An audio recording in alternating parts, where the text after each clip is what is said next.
Hey guys, in this video we're going to be checking out the top 5 best budget soundbars that are available on the market for their true quality. I put this list together based on my personal experience and hours of research. I ranked them by popularity, quality, price, durability, user reviews, and more. If you'd like more details or want to see the latest prices, be sure to check the description below, and don't forget to subscribe for more reviews. Alright, let's get started with the video. Starting at number 5, we have the Hisense AX5125H.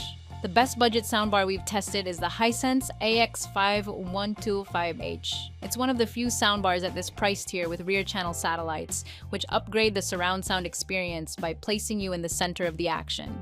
The 5.1.2 soundbar configuration offers up-firing drivers for object-based formats like Dolby Atmos to create a sense of verticality, which is a feature often absent on less pricey soundbars. Meanwhile, the outboard subwoofer ensures a strong dose of low-end bassy rumble during exciting blockbusters and heavy music.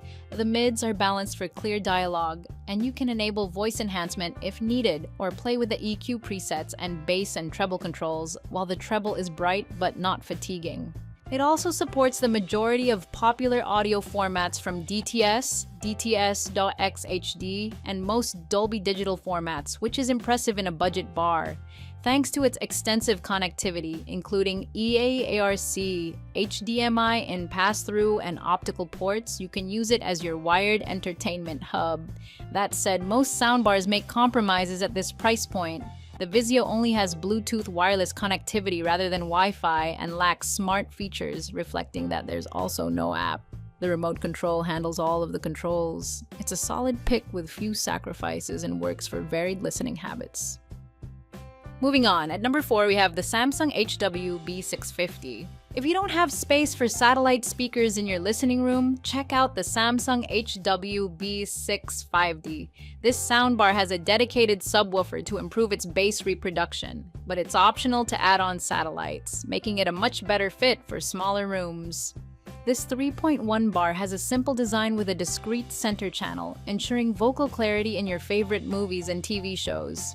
It's well built, and customization tools like a graphic EQ are on hand to switch up its sound. Unlike our top pick, the Hisense AX5125H, it lacks up-firing drivers to get more out of formats like Dolby Atmos, but for music and most TV shows, it's not necessarily a major downside. There is one major trade-off when it comes to soundbars without rear speakers, and it's most evident when you play back 5.1 surround sound formats like Dolby Digital. Since the Samsung lacks satellites, it has to downmix this content into stereo.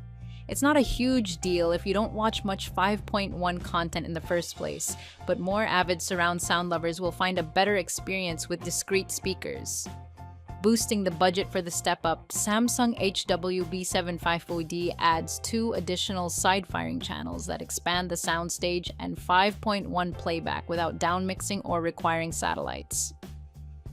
Still, it's not as loud as the HW-B650 at max, and for applications like music and TV, you may not reap as much from the higher spend. At number 3, we have the Vizio M-Series M2100K8. Living in a studio apartment? Low on space? A standalone soundbar is a good alternative since it packs sound into an all-in-one package. The best cheap soundbar we've tested is the Vizio M-Series M2100K8. It has a unique trapezoidal design, and its 2.1 setup means it's ideal for listening to stereo content, including most music and TV shows.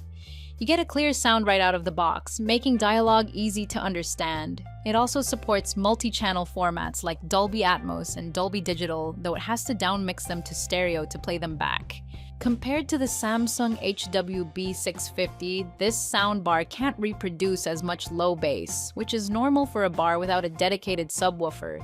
It's less noticeable if you mostly listen to content with little bass mixed in, like dialogue-centric TV shows or sitcoms, but it's not ideal for those who love bass-heavy EDM and hip-hop.